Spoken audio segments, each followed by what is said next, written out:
Welcome to Analysis Video 2. This week we're looking at four-part harmony and at part writing in either chorale style, soprano, alto, tenor, bass, or keyboard style. This video will look at the historical practices that we're imitating when we compose in one or the other of those styles. Let's have a look.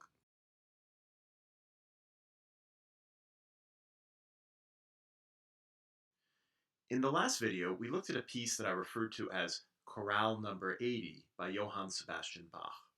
When I refer to a chorale by a number, I'm referring to it as it appears in a collection of Bach's chorales, such as this one you see here, 371 four-part chorales.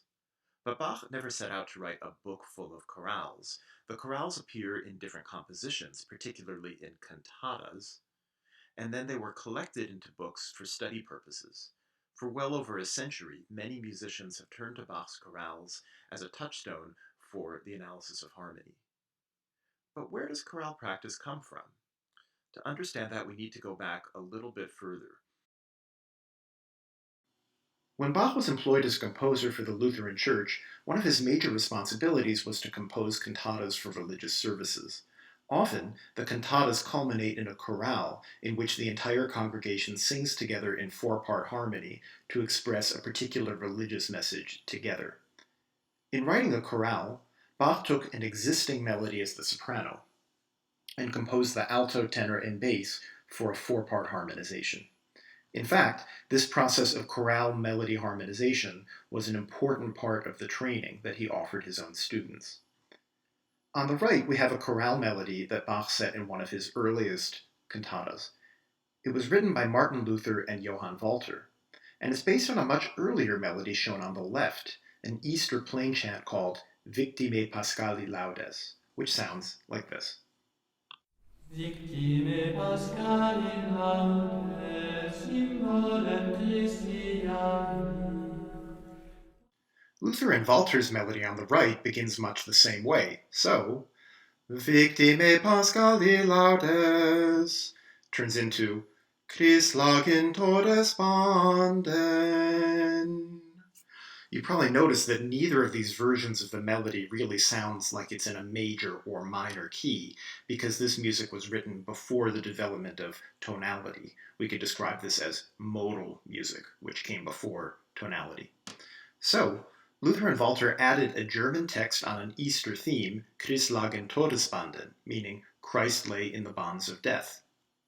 This chorale tune then became the basis of many cantatas and other music in the German Lutheran tradition, including J.S. Bach's Cantata No. 4, which is a magnificent piece that culminates in the following chorale.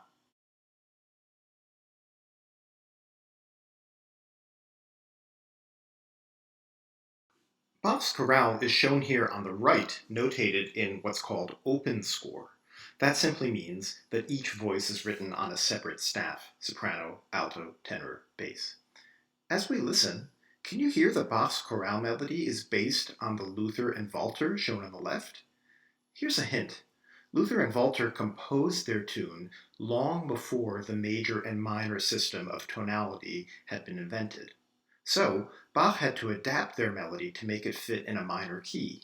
For instance, in the opening, by adding an A sharp, Bach creates a leading tone that makes it sound minor. With that in mind, let's have a listen to the chorale, which is a harmonization of and updated version of the original melody by Luther and Walter.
This is another chorale taken from the same Bach cantata, Christlag and Todesbanden. The main thing I'd like you to notice here is that the notation is in closed score. That means we're fitting 4 voices on just 2 staves. So the soprano and alto share a staff, and you'll notice the stemming is by voice. So the soprano stem goes up, the alto stem goes down. That is always true no matter what in this style. If both voices sing together on the same note, then we'll have one note head with 2 stems. Can you find an example of that in this score here?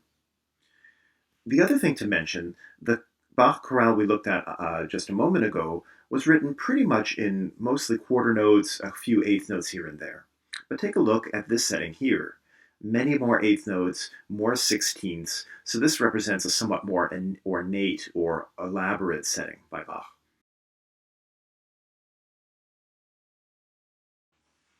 Speaking of relatively elaborate or ornate or florid chorale settings versus simpler ones, take a look at the 2 chorales on this slide. I'm comparing chorales by Johann Sebastian Bach and by Johann Adam Hiller. And the 2 of them make for an interesting comparison because they actually worked at the same church. Bach worked at the St. Thomas Church in Leipzig, and about a generation or so later, so not at the same time, Hiller held exactly the same position. Now, we've already seen that some Bach chorale settings are actually quite elaborate, so they range from mostly quarters with some eighths to other settings with quite a few eighths and even some sixteenths. In fact, at one of Bach's first jobs at a different church in Arnstadt, he was reprimanded by the church leaders for writing chorales that were too complicated. They wrote that he, quote, was making many curious variations in the chorale and mingling many strange tones in it, so that the congregation has been confused by it. This either refers to the elaboration, the amount of detail with the ornaments, with faster notes, or perhaps with harmonies that were more chromatic, that were more complex than might have been customary. And if you compare Bach's setting to the Hiller, you see that the Hiller is comparatively simple. It's written basically just with chords in half notes. So the Hiller is somewhat like the writing that we will do in this course when we're learning how to write in chorale style, in SATB style, mostly working with chords in 4-part harmony. Let's take a closer look at Hiller's chorale. First thing, let's think about the clefs that we have here. The bottom staff is notated in bass clef, that's no trouble. How about the top staff? That's actually soprano clef, meaning that the lowest line is a C. To make it a little easier to read, I'm going to label the harmonies for the first few chords. So these are triads and 7th chords that you're familiar with. Have a look now underneath the bass voice. What about those numbers underneath the system? Well, those are actually the very same figured bass numbers that we've been studying, and most of these you're already familiar with. For example, the first chord is a G major triad in root position, no number needed. The second chord is a D major chord in first inversion with F sharp in the bass. So we have an F sharp with a 6. And if you keep looking, most of these other numbers should be familiar. You see 7s, 6s, 6/5s, a few other things that we'll learn later on in the course. Notice that they didn't use Roman numerals yet in this period. So why are these figured bass numbers here? Well, you can imagine if the congregation is singing the chorale together and the organist wants to accompany with chords, the organist might play the bass line and look at the numbers to figure out what the chord above that bass line should be. That is the basis of figured bass. You might think of figured bass as something your theory teacher makes you do to show what inversion a chord is in, and it is that. But originally, figured bass was a way a keyboard player or a player on any harmony instrument could look at a bass line, see the numbers, and know what chord to play together with that bass line. In fact, musicians know how to sight read using figured bass. This is something people today still do when they play in Baroque ensembles. And this is something historically musicians learned to do at sight. How did they do that? Well, let's take a closer look at another composition. What you see here is a violin sonata, or rather a sonata for violin and basso continuo, composed by Arcangelo Corelli and published in 1700. This is actually a reproduction of the very first edition of the piece as published in 1700. You'll notice the piece is in B flat major, but it was written with just one flat in the key signature. That's because the major and minor system in the key signatures were still evolving at the time this piece was composed. Take a look at the way it's notated. We have a violin part written in treble clef, and below it we have what I'm going to call the basso continuo part. What that means is a bass line with numbers, with figure bass numbers. And when I say a bass line, that could be played by any bass type of instrument. It could be played by a cello, by a bassoon, and if you wanted, you could just play the melody and the bass line, and that would already be complete. But if you want to flesh it out a little bit, you could add a harmony instrument, like a harpsichord or a guitar. And that player's job would be to look at the bass line, look at the numbers, and to figure out the harmonies. This is called realizing a basso continuo. Usually the composers write in the numbers to help. Sometimes composers just wrote a melody and bass line with no numbers, and the player had to be able to figure out what the chords should be just from looking and listening. So that's particularly challenging. I really want to be clear, Corelli didn't say exactly which instrumentation should be used for the basso continuo. So basso continuo you could think of as being sort of like the rhythm section in a jazz ensemble. So here we have a Baroque violinist performing with basso continuo. In this case, the bass line is being played on a viola da gamba, which is similar in size to a cello, but it's a different sort of instrument. That plays the bass line, and the realization of the bass line, the chords, are played by a harpsichord. But we could just as easily have had a bass line played on a bassoon, some other bass instrument, a bass lute, and we just as easily could have had the harmony played by a plucked instrument like a guitar. And this is a historical engraving of a house concert that shows something similar. If you focus on the musicians on the left, notice we have three violinists performing together with what I'm going to call a basso continuo section, a keyboard instrument playing the harmony together with a cello playing the bass line.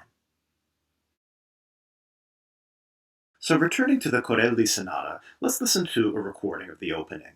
We're going to hear the violinists performing together with a basso continuo section with cello and harpsichord.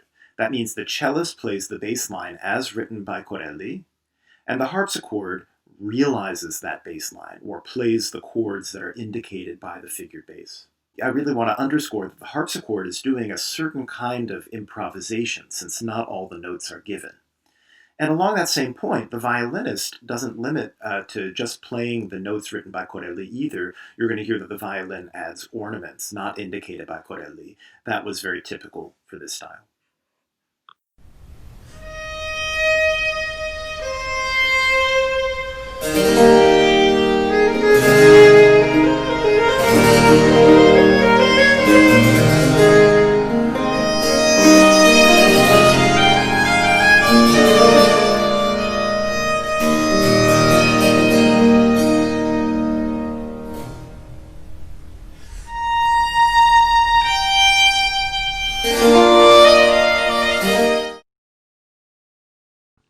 Over the course of this term, when we write music in keyboard style, we'll be doing with paper and pencil pretty much what a Baroque musician would have done, realizing a basso continuo part at the harpsichord. And in fact, you already know quite a lot of what you need to know to think about the way they would realize this. So for example, if we look at this bass line by Corelli, we know that when there are no numbers given, we're dealing with a root position chord, specifically root position triad. And when we have numbers, we know that those numbers tell us what inversion the chord is in.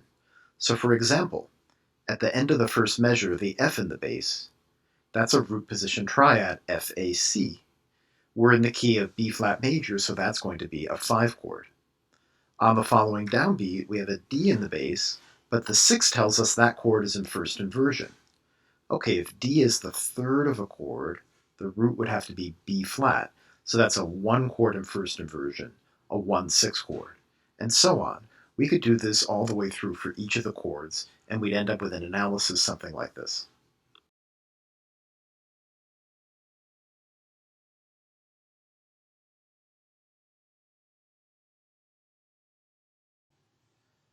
Don't worry too much about the last two chords. To really figure out what's going on there, we need to learn a few more concepts we haven't covered yet. But the most important point is that for most of the chords, you already know how to figure out what is the Roman numeral, what are the chords, based on a bass line and a figure, which tells you the inversion of the chord. We've been able to put in the Roman numerals to tell us the harmonies.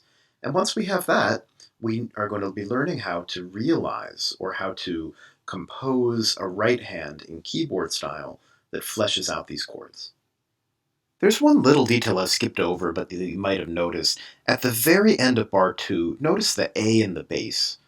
If Corelli had been very scrupulous, very detailed, he probably should have put a 6 above that A.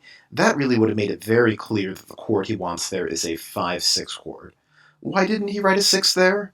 Well, when you look at actual sources that actually date from the Baroque period, sometimes composers aren't 100% consistent.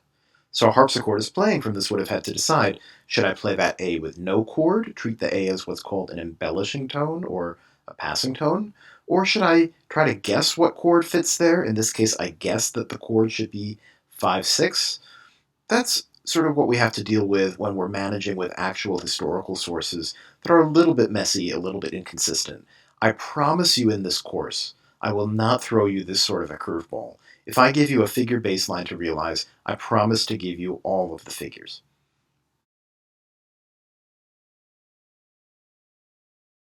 So here I've written out a realization of each of the implied harmonies written in keyboard style. In this course, when we say keyboard style, what we mean is the left hand has just one note, and the right hand has usually three notes written as a chord with a single stem. Occasionally, you'll see this here, we drop down to two voices. That often means that basically the soprano and alto are doubling a single note. Unlike in chorale style, here we don't write the two different voices on the same note. So we just draw a single note head with one stem for the entire right hand. It's important when we're writing in keyboard style that the whole right hand should fit within an octave, since that's about as far as the right hand of a player can stretch. What we've done here puts out in writing pretty much what a keyboard player would do in their head when they're realizing figured bass. So if you think your homework assignments are tricky, imagine if you had to do this sight reading.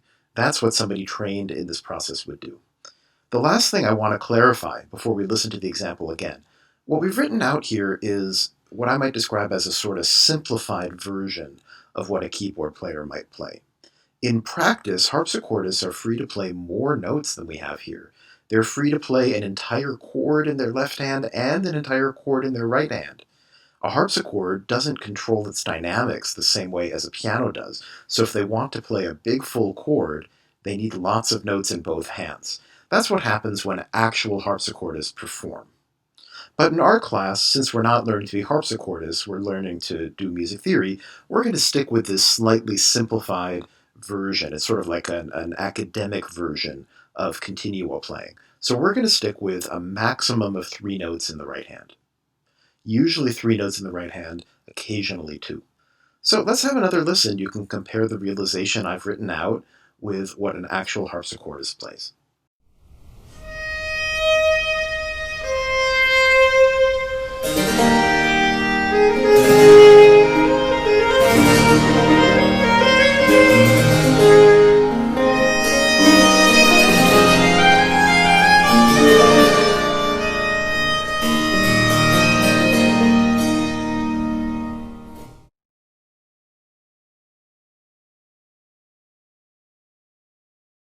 So that pretty much does it for today. Just to recap a little bit, four-part voice leading is a traditional model for studying harmony in classical music. Whether we're practicing in chorale style or keyboard style, this is traditionally the way harmony, tonal harmony, has been taught. Some of the principles we're going to use for learning voice leading have to do with smoothness. That's a basic principle that we avoid too many leaps because imagine you were composing a chorale that was meant to be sung by an amateur singer, by a member of the congregation, not by a trained professional. Melodies have some leaps, bass parts have some leaps, inner voices tend to be a little more stepwise, and the emphasis on smoothness and having a modest register. Again, we're not talking about coloratura professional opera sopranos. We're talking about everyday singing, as in chorale style. Chorale style refers to soprano, alto, tenor, bass, and the way it's written is on two staves, and they're stemmed by voice, up, down, in each voice. If two voices sing the same note, then write that note with two stems to show the soprano and the alto, for example. Whereas keyboard style is abstracted based on basso continuo playing. It's written with one note in the bass and right-hand chords on a single stem. And for our purposes, those chords are usually three notes, sometimes going to be two notes. Thank you very much. Have a nice week.